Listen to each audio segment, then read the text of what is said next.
Assalamualaikum warahmatullahi wabarakatuh. Selamat berjumpa peserta didik program D1 Pengusaha Lele dengan mata kuliah Teknik Pembenihan. Pada kesempatan ini akan kami sampaikan subtopik yang pertama, yaitu pengelolaan induk. Di mana pengelolaan induk ini merupakan bagian dari awal atau topik pertemuan kami, yaitu penyediaan induk.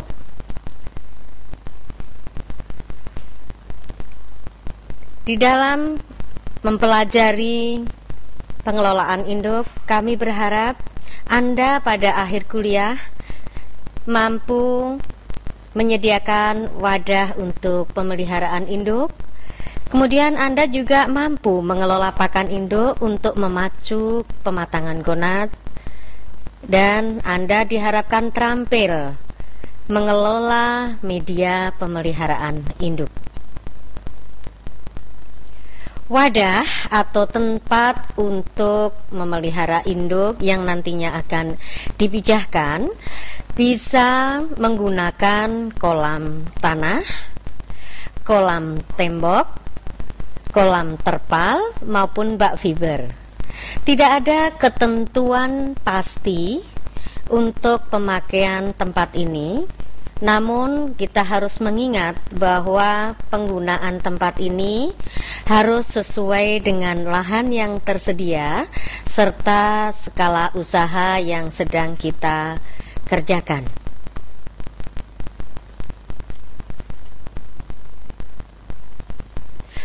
Untuk pemakaian kolam, umumnya yang digunakan adalah kolam tanah. Yang utama harus diingat sekali lagi adalah ukuran, di mana ukuran kolam yang akan digunakan harus disesuaikan dengan lahan yang tersedia atau lahan yang kita miliki serta skala usaha, karena hal ini berkaitan dengan kemampuan kita dalam pembelian induk. Namun yang paling penting di dalam mengelola atau di dalam memilih kolam atau wadah yang akan digunakan untuk memelihara induk, tentunya Anda harus mengingat atau harus melengkapinya dengan saluran.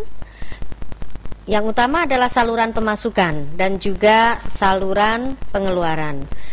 Karena meskipun lele ini adalah salah satu jenis ikan yang mempunyai organ pernafasan tambahan dan relatif tahan pada kondisi air yang buruk, namun demikian pergantian air masih tetap diperlukan. Dan tempat pembuangan atau saluran pengeluarannya agar diberi saringan atau penutup agar induk ini tidak lepas atau hilang. Dan padat tebarnya adalah 3-4 kg per meter persegi, dan air untuk tempat pemeliharaan induk ini setinggi 60-75 cm. Dan sangat penting untuk diingat dan diperhatikan bahwa pemeliharaan induk jantan dan betina harus dipisah. Hal ini untuk mencegah terjadinya pijah liar atau pijah maling. Untuk bisa memisahkan induk jantan dan betina, tentunya Anda juga harus tahu, harus bisa membedakan induk jantan dan betina, dan jangan sampai Anda tidak bisa mengenali.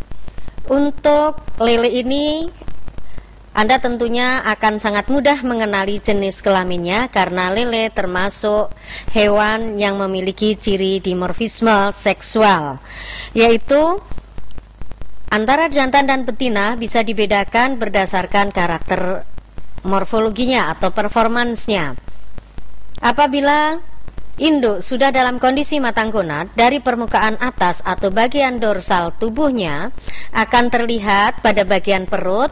Untuk yang betina terlihat membesar dan kepalanya juga relatif besar, sedangkan pada yang jantan perutnya relatif ramping. Kemudian apabila tubuhnya diterlentangkan atau kita akan melihat pada bagian ventralnya, maka kita akan melihat satu alat atau organ pada lele jantan yang disebut dengan papila. Bentuknya memanjang, dan pada yang jantan ini hanya mempunyai satu lubang urogenital, sedangkan pada yang betina mempunyai dua lubang urogenital yang bentuknya bulat. Saudara atau mahasiswa program studi pengusaha lele tentunya akan sangat memalukan apabila Anda tidak bisa mengenali jenis kelamin lele, karena ini pekerjaan yang sangat mudah dan mengawali semua pekerjaan Anda. Untuk bisa melakukan pemijahan, jangan sampai Anda keliru mengenali jenis kelaminnya, dan akan berakibat fatal kalau antara jantan dan betina dipelihara secara bersama-sama, sementara Anda bermaksud melakukan usaha pembenihan secara semi-intensif maupun intensif. Kemudian di dalam pemeliharaan induk ini, hal yang perlu diperhatikan yaitu pengelolaan pakannya, pengelolaan kualitas air, dan pengelolaan gonadnya. Untuk pengelolaan pakan ini, terhadap induk yang akan dipijahkan, ada hal-hal yang perlu diperhatikan. Pakan untuk induk ada pakan tambahan, ada juga pakan, di mana pakan tambahan ini bisa dalam bentuk buatan maupun alami. Namun yang perlu diperhatikan di dalam pemberian pakan tambahan ini, kadar proteinnya harus cukup tinggi, yaitu antara 30-40%. Pakan buatan yang diberikan biasanya dalam bentuk pelet, ini sebanyak 3-5% dari per hari per bobot badan. Kemudian bisa sebagai pakan alternatif, pakan alami tambahan, biasanya kita akan mencari atau menambahkan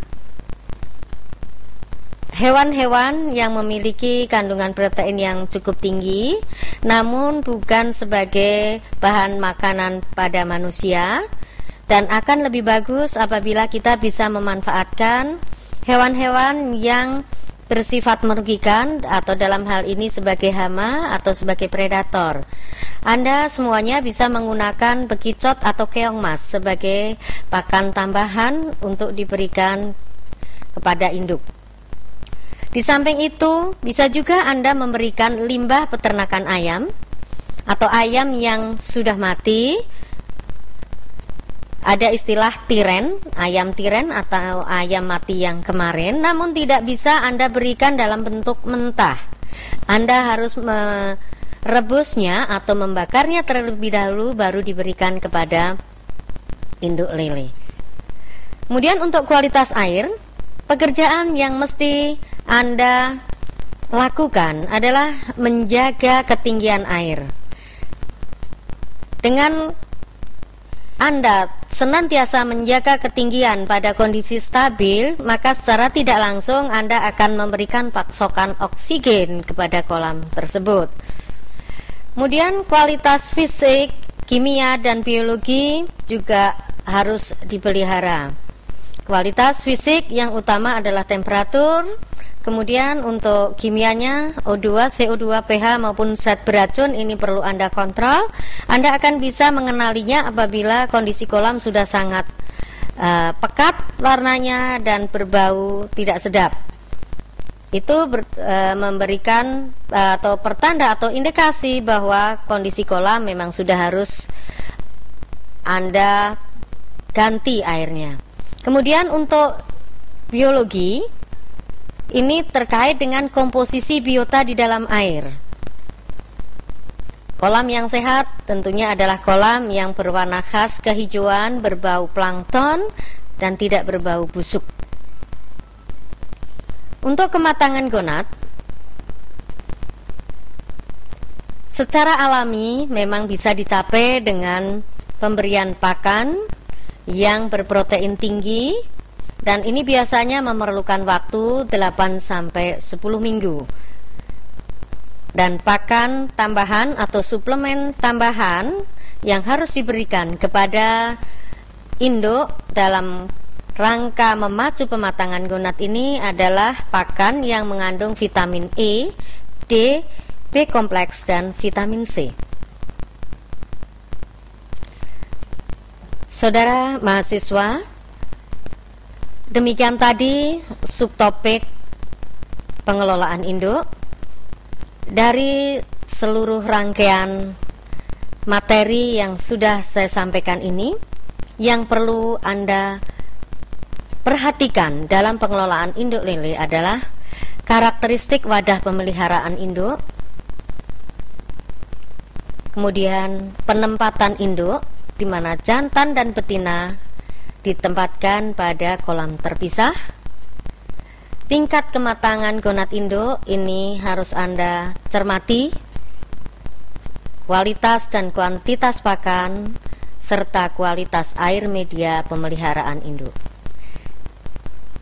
Demikian tadi topik pertemuan kita kali ini. Kita akan bertemu kembali pada topik yang lain. Selamat belajar, selamat berkarya. Wassalamualaikum warahmatullahi wabarakatuh.